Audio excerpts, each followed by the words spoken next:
지난주 저희가 이제 6장 설교를 시작하면서 다 끝내지 못했죠. 후반부가 오늘 말씀인데요.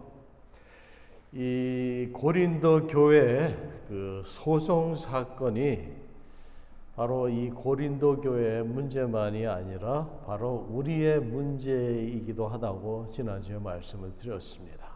왜냐하면 고린도 교회에서 발생한 소송 사건의 그 본질은 교인들 간에 서로 고발함으로써 한 몸 이룬 형제에 대한 사랑을 실천하지 못한 것이기 때문이었습니다.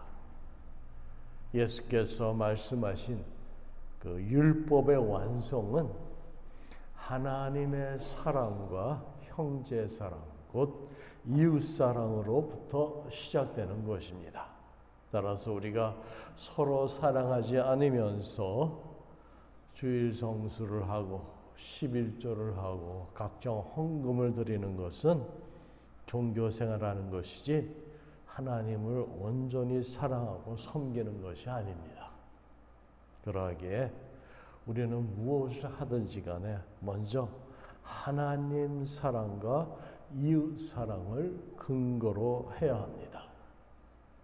바울은 본장에서 고린도 교회의 두 가지 문제를 다룹니다. 하나는 지난주에 살펴본 바와 같이 고린도 교회 교인들 사이에 일어난 분쟁을 스스로 해결하지 못하고 세상 법정으로 가지고 간 것에 대한 책망이었고, 다른 하나는 오늘 말씀으로 교인들이 창기와 성관계를 가진 음행을 책망한 것입니다. 우리 오늘 12절 말씀 보세요. 모든 것이 내게 가하나 다 유익한 것이 아니요 모든 것이 내게 가하나 내가 무엇에든지 얽매이지 아니하리라. 이 말씀은 바울이 그리스도 안에서 우리에게 주어진 자유, 그 freedom in Christ를 표현할 때 자주 사용했던 말입니다.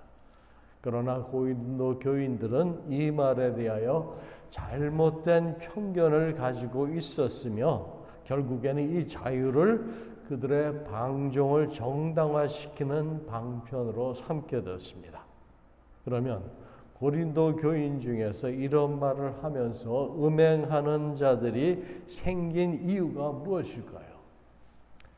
크게 두 가지 때문이라고 저는 생각을 합니다. 하나는 당시 전 지역에 팽배했던 영지주의의 영향을 받았기 때문입니다. 이 영지주의자들은 물질과 육체를 경시함으로써 그 모든 것을 할 수 있다는 오늘 말씀, 이 말을 육체의 방종과 잘못된 결혼 생활에 이를 적용했던 것입니다. 그들은 영과 육을 분리시키면서 영혼만 구원을 받으면 육체는 어떻게 되는 상관이 없다고 가르쳤기 때문입니다. 다른 하나는 당시 로마 제국에서 성적 방종은 헬라 문화의 영향을 받아 인간이 누릴 수 있는 권한으로 생각하기 때문입니다. 따라서 얼마든지 돈을 주고 매춘 행위를 할 수 있다고 생각한 것입니다. 고린도 교회 또한 이러한 영지주의자들의 영향을 받았을 뿐만 아니라 도시의 그 사회적인 분위기가 음행을 죄로 생각하지 않았기 때문에 모든 것이 가하다고 생각하고 교회 안에 음행하는 자들이 생겨난 것입니다. 그러나 이런 일이 고린도 교회에만 발생한 과거의 일이 아닙니다. 지금도 우리 주위에서 일어나고 있습니다. 물질 만능주의에 취한 현대인들은 자신도 모르는 사이에 만몬이즘, 풍요와 재물의 신을 신봉하는 이 만몬 사상의 영향을 받아서 돈이면 무엇이든지 가능하다는 것이 점점 우리 안에 깊이 자리 잡아가기 때문입니다. 우리 성도는 예수 그리스도가 우리의 구세주라고 믿기에 주님의 가르침을 따라 세상 사람들과는 다르게 살아야 합니다. 이는 다른 말로 그리스도인에게 주어진 이 자유가 곧 방종이나 무책임을 뜻하지 않는다는 것입니다. 이 말을 제가 오늘 좀 설명을 하면서 오늘 말씀을 풀어가겠습니다. 율법은 의롭다함을 받는 것, 의롭다함을 받는 것이 뭡니까? 곧 우리가 믿음으로 의롭다함을 얻는 거잖아요. 그렇죠? 그 한자로 칭의라고 그럽니다. 영어로는 justification. 그 수단으로서의 기능은 상실했습니다. 그 율법이요. 그렇죠? 예수님께서 말씀하신 그 율법의 완성에 그 하나님과 이웃의 사랑의 실천으로 시작된다고 제가 서두에서 말씀드렸죠. 그 율법을 여러분들이 염두에 두시고 말씀을 듣기 바랍니다. 우리 그리스도인들에게 새로운 규범, 곧 새 계명이 예수 그리스도로 말미암아 우리들에게 주어졌습니다. 그것은 그리스도 안에서 사랑이라는 개념으로 우리에게 새롭게 다가옵니다. 따라서 그리스도인들은 죄를 범한 사람들을 그냥 내버려 둘 수 있는 자유를 가진 것이 아니라 적극적으로 그들을 권면하며 사랑해야 하는 새로운 진리를 우리가 얻게 된 것이에요.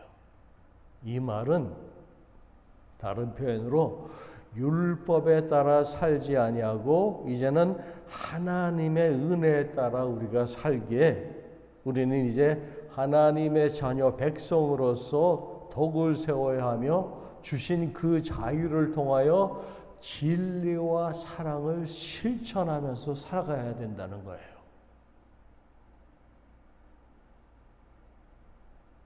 율법의 완성은 사랑의 실천으로 시작되는 겁니다. 그렇죠? 그리고 율법의 그 근간에 하나님께서 이스라엘 백성에게 주신 그 근본 요지는 하나님께서 그 백성을 사랑하셨기 때문에 율법을 주신 거예요.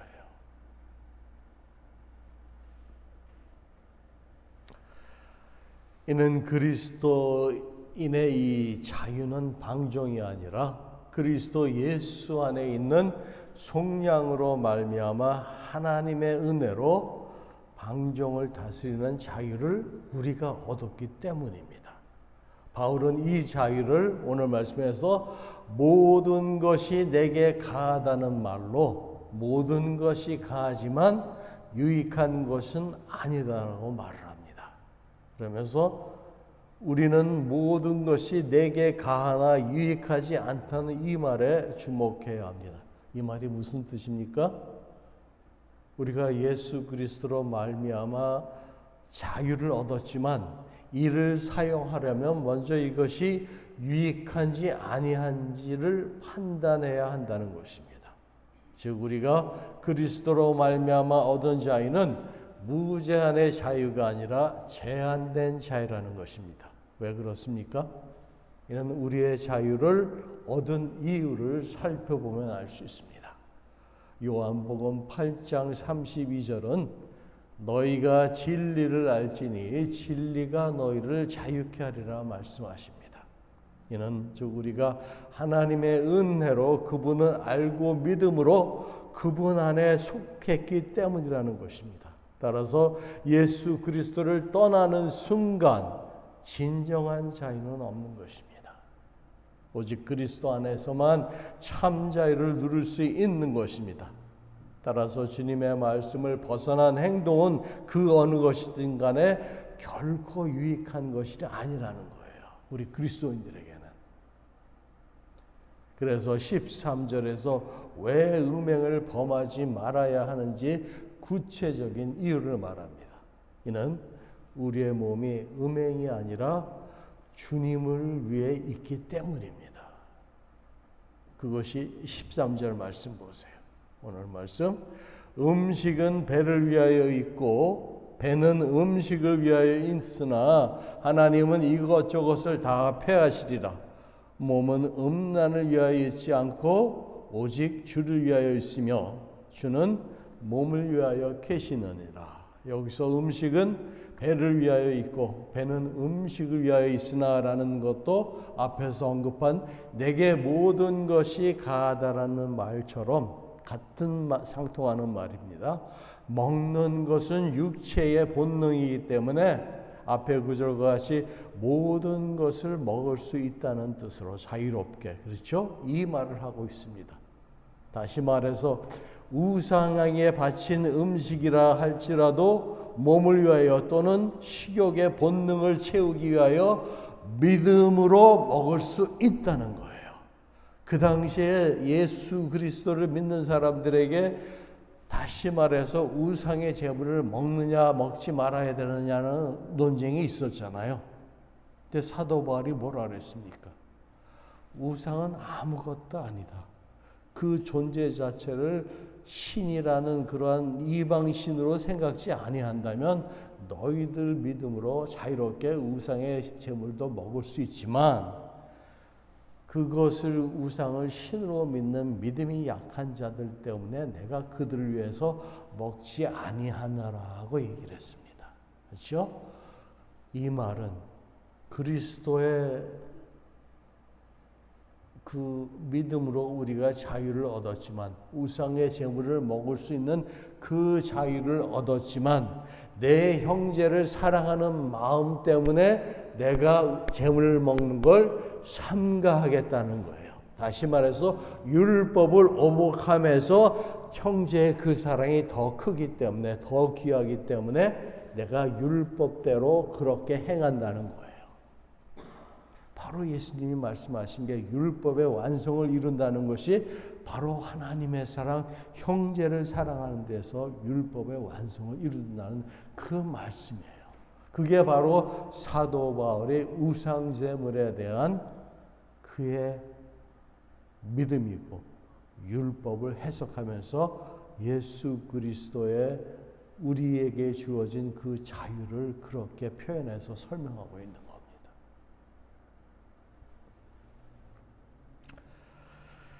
그런데 당시 고린도 교인들 중에는 이 말을 엉뚱한 곳에 적용시키는 자들이 있었던 것 같습니다. 그들은 식물을 먹는 것이 육체적 본능이듯이 육체의 성적 욕구를 채우는 것도 육체적 본능의 발로라고 주장하며 그들의 성적인 타락과 방종을 정당화시키려 하였습니다. 그러나 바울은 이러한 태도와 주장을 단호히 거부합니다. 왜냐하면 먹는 것과 성적인 욕구는 잠깐 있다가 사라지는 곧 하나님의 정하신 때에 모두 패하게 될 것이지만 대조적으로 그리스도의 죽음과 부활로 새롭게 태어난 몸은 오직 하나님의 창조 질서를 따라 행하며 거룩한 생활 가운데서 주를 영원하게 해야 하기 때문입니다. 바로 우리가 그러한 죽음과 부활로 예수 그리스도의 그 십자가의 보혈로 거듭난 자들로 새 생명을 얻고 하나님의 자녀로 택함을 받은 백성들이 곧 하나님의 그 창조 질서를 따라 그 말씀에 순종해서 사는 것이며 거룩한 생활 가운데서 주를 영광스럽게 하는 것이 우리에게 주어졌다는 거예요. 예전에는 세상에 속한 자들로 사단의 악한 영들에 속하여서 하나님과 대적하는 자들로 살았지만, 그렇죠? 우리가 하나님의 은혜로 우리를 불러주시고 우리를 변화시키고 우리에게 새 생명을 주심으로 말미암아 우리는 이제 다른 법을 가지고 하나님의 나라를 바라보고 하나님께서 우리에게 주시는 그 뜻을 순종하면서 우리가 앞으로 살아가야 할 그 목적과 의미가 하나님을 기쁘게 하시고 하나님의 영광을 위해서 사는 거라고 지금 사도 바울이 얘기하고 있는 거예요. 그러면서 오늘 바로 그 음란을 얘기를 합니다. 그래서 몸은 음란을 위하여 있지 않고 오직 주를 위하여 있으며 주는 몸을 위하여 계시느니라. 바로 후반절의 말씀이 이겁니다. 즉 우리의 몸이 음식을 취하는 본능적 역할에 그치는 정도가 아니라 그보다 훨씬 중요한 것이 있다는 뜻입니다. 그것이 무엇입니까? 우리의 몸이 음식과 관계만 갖지 않고 주님과 관계를 맺고 있다는 것입니다. 그래서 바울은 몸이 음란을 위하여 있지 않고 오직 주를 위하여 있고 주는 몸을 위하여 계시느니라 이렇게 말하고 있는 겁니다. 왜냐하면 우리는 하나님께서 다시 살리실 몸이기 때문입니다. 그 이유가 이제 14절에 나옵니다. 14절 보세요. 하나님이 주를 다시 살리셨고 또한 그의 권능으로 우리를 다시 살리시리라. 이게 무슨 말입니까? 하나님께서 예수 그리스도를 죽은 자 가운데서 부활하게 하셨듯이 그의 권능으로 죽을 우리 몸도 다시 살리신다는 거예요. 그래서 우리는 신령한 몸으로 새 하늘과 새 땅에서 영원히 하나님을 섬기며 살 것입니다. 그런데 세상 사람들은 죽으면 끝이라고 생각을 합니다. 인생이 이 세상에 살다가 죽으면 끝이라고 생각하는 사람들에게는 육신의 몸을 갖고 사는 이 인생이 전부예요. 그게 아까워서, 그 시간이 아까워서 자신의 가진 건 모든 것을 다 허비하면서 낭비하면서까지 이 세상에 소위 말하는 음란과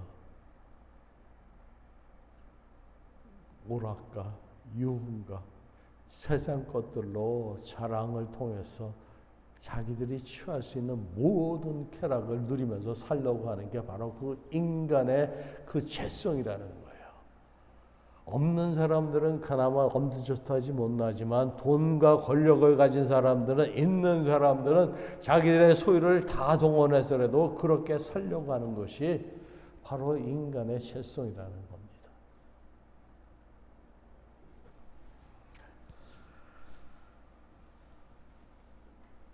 그런데 성경은 분명히 말합니다. 예수 그리스도께서 다시 오시는 날 우리의 몸도 부활한다고 가르치고 있습니다. 그래서 바울은 성도의 육체가 그리스도의 부활을 따라 함께 부활할 것을 강조함으로써 육체를 경시하여 성적인 방정에 빠진 고린도 교인들을 경고하고 있습니다. 그러면서 15절에서 우리 17절 말씀을 보세요. 너희 몸이 그리스도의 지체인 줄을 알지 못하느냐? 내가 그리스도의 지체를 가지고 창녀의 지체를 만들겠느냐? 결코 그럴 수 없느니라. 창녀와 합하는 자는 그와 한 몸인 줄을 알지 못하느냐? 일러스되 둘이 한 육체가 된다 하셨나니 주와 합하는 자는 한 영이니라. 바울은 우리의 몸이 주님의 지체인 줄 알지 못하느냐고 물으시면서 그리스도의 지체를 가지고 창녀의 지체를 만들겠느냐고 반문을 합니다.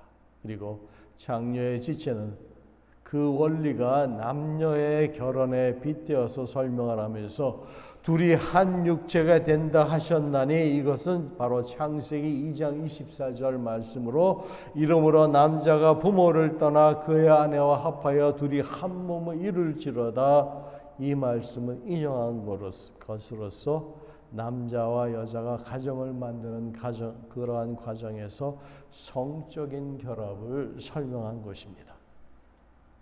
남녀가 결혼을 통하여 한 몸이 되듯이 그와 마찬가지로 성도가 창녀와 성관계를 한다면 창녀와 한 몸이 된다는 것입니다. 따라서 음행을 하는 것은 그리스도의 지체를 창녀의 지체가 되게 하는 것입니다. 여기서 바울이 그리스도의 지체와 이 창녀의 지체를 대조적으로 언급하는 이유를 우리가 알아야 합니다. 그것은 그리스도 안에 있는 그리스도의 생명과 연합한 성도는 그리스도의 일부라는 것을 사도 바울은 강조함으로써 장녀와 더불어 음란한 육체적 방종에 빠진 스스로 그리스도의 지체이기를 거부하는 자들에게 경고를 주면서 음행으로 그리스도의 지체를 장녀의 지체가 되게 해서는 안 된다는 것을 말하는 것입니다. 이는 곧 자기 몸에 죄를 짓는 것이기 때문입니다. 18절 보세요. 음행을 피하라. 사람이 범하는 죄마다 몸 밖에 있거니와 음행하는 자는 자기 몸에 죄를 범하니라 말합니다. 바울은 죄를 몸 밖에 있는 것과 안에 있는 것으로 구분하면서 음행은 몸 밖에 있는 죄가 아니고 안에 있는 죄라고 말합니다. 일반적으로 죄를 짓는 것은 우리가 외부적으로 다른 사람들에게 죄를 짓잖아요.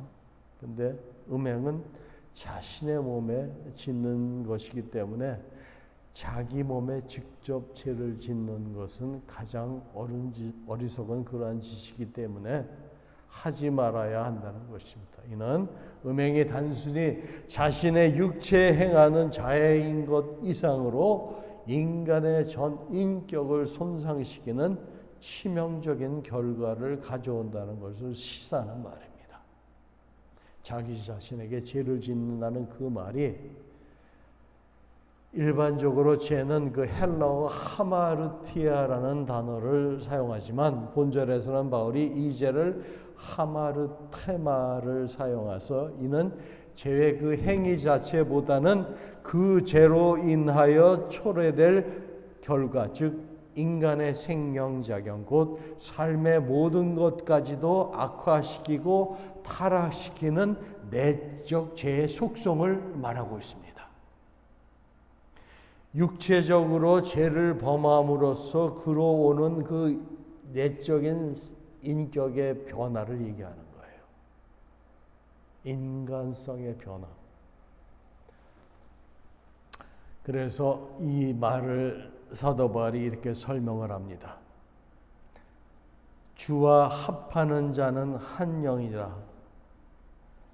이제 바울이 말하려는 주제는 몸의 연합에서 영의 연합으로 옮겨지게 됩니다. 주와 합하는 자는 한 영이라. 즉 창기와 합한 자는 창기와 한 몸이지만 주님과 합한 자는 영적으로 주님과 하나가 된 자라는 거예요. 이는 성적으로 더럽혀진 죄악의 상태와 성도의 거룩한 신분을 선명하게 대조시킴으로써 고린도 교인들의 성적 부도덕에 대한 주의를 환기시키고 성도들의 참된 지향점은 곧 그들이 쫓아야 할 것은 그리스도와 합하여 거룩한 삶을 살아가는 것이라고 사도 바울은 암시하고 있는 겁니다. 이처럼 영의 연합을 몸의 연합과 같은 선명한 표현으로 묘사할 수 있는 것은 바로 성령의 역사 때문입니다. 성령은 성도들이 영적으로 그리스도와 연합하게 해주는 원동력으로 작용을 합니다. 따라서 그리스도 안에 있는 성도는 그 몸과 영이 그리스도와 하나가 되는 신비적 연합을 이룸으로써 모든 삶의 영역에서 그리스도와 거룩한 인격을 닮아가는, 곧 그리스도처럼 닮아가는 그러한 모습으로 우리가 삶을 살 수 있게 해준다는 거예요. 그래서 성령의 역사를 그렇게 우리가 간구하고 성령의 인도를 바라는 겁니다.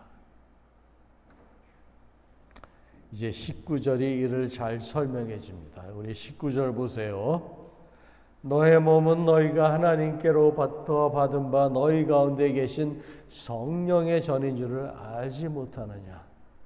너희는 너희 자신의 것이 아니라.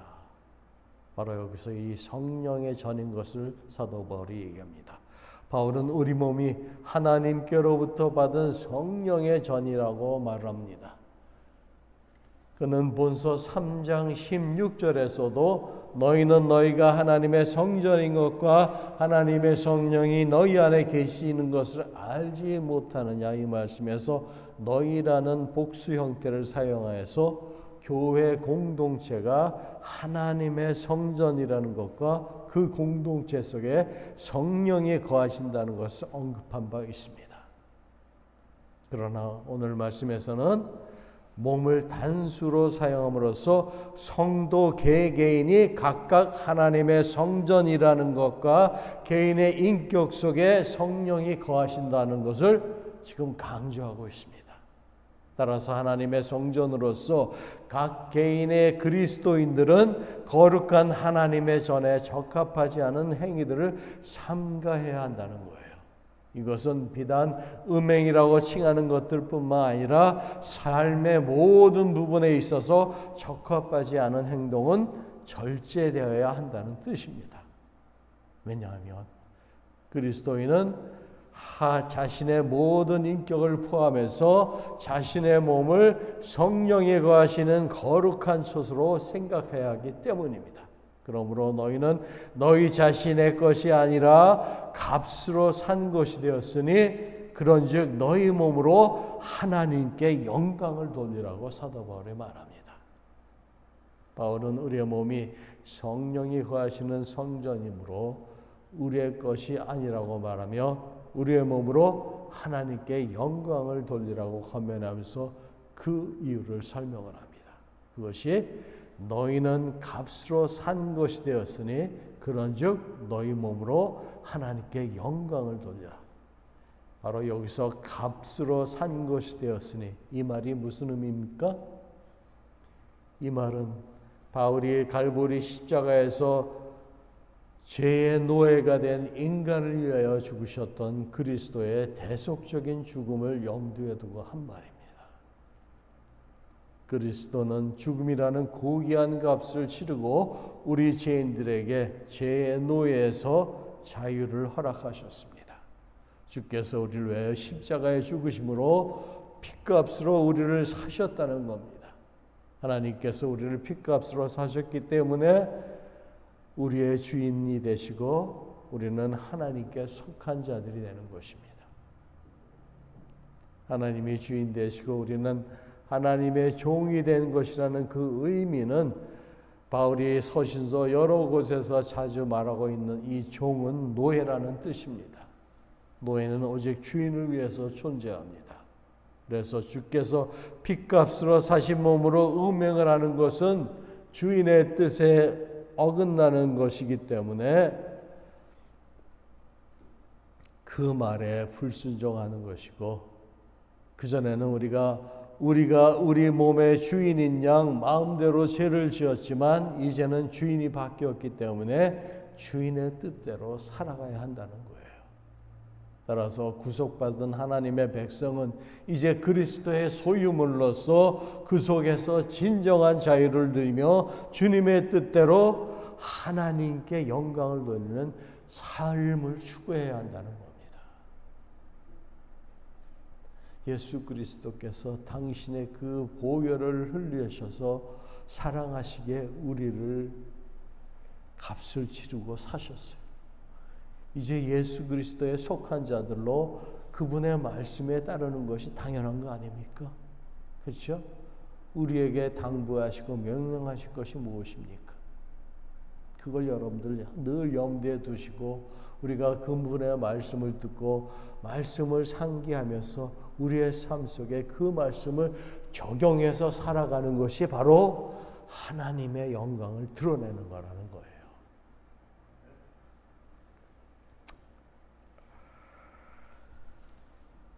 그래서 이 말의 영적 의미는 우리의 몸이 자신의 것이 아니기에 자기 마음대로 몸을 음행에 내어줄 수 없는 것처럼 죄를 범하지 아니려는 이제는 소극적인 차원에 머물러 있지 말고 주님 주신 그 자유로 적극적으로 하나님의 영광을 추구하는 보다 활기차고 긴장된 삶을 통하여서 죄악의 세력으로부터 승리하는 그런 삶이 되어야 한다는 것입니다.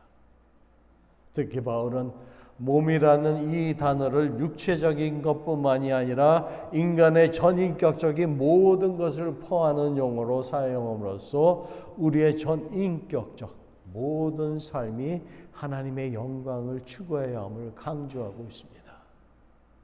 그러므로 하나님께 영광을 돌리는 삶은 주께서 하라고 명령하신 말씀에 우리가 그냥 순종하면 됩니다. 주님께서 우리의 삶 자체로 영적 예배로 드려지고 세상에 나가서 세상 사람들로 제자 삼는 삶을 살기를 원하십니다. 따라서 우리가 이 명령에 순종할 때 우리의 몸을 통하여 영광을 하나님은 받으십니다. 사랑하는 성도 여러분, 이제 말씀을 정리합니다. 우리가 왜 음행의 죄를 범하지 말아야 하는지에 대해 구체적으로 살펴보았습니다. 주님께서 우리의 몸을 위하시기 때문에, 후에 하나님께서 우리의 몸을 다시 살리시기 때문에 음행은 자기 몸에 죄를 짓는 것입니다. 그러하기에 이를 피해야 하며 우리의 몸이 이제는 그리스도의 피값으로 산 것이 되었으니 우리 자신의 것이 아니고 성령이 임하시는 성전이기 때문에 우리의 몸으로 하나님께 영광을 돌려야 하는 것입니다. 우리의 존재 목적은 하나님의 영광을 위해서입니다. 살든지 죽든지 오직 하나님의 영광을 드러내야 합니다. 우리의 몸으로 하나님께 영광을 돌리는 저와 여러분이 되시길 주님의 이름으로 축복합니다. 아멘. 기도하시겠습니다. 성령 하나님, 우리의 몸으로 죄악에 빠지지 않고 산 제사로 드리는 예배하는 자들이 되게 하여 주시옵소서. 세상에 나아가서 전도하며 구제하며 봉사하는 자들로 하나님께서 기뻐 받으시며 영광을 올려드리는 자들로 선하게 사용되도록 저희를 인도하여 주시옵소서. 이르되 성령께서 저희들 가운데 임하시고 또한 인도하심을 통하여 우리가 순종하는 삶을 살 수 있도록 주여 역사하여 주시옵소서. 모든 것 주님께 의지하며 지금도 살아서 역사하시는 예수님의 이름으로 간절히 기도드리옵나이다. 아멘.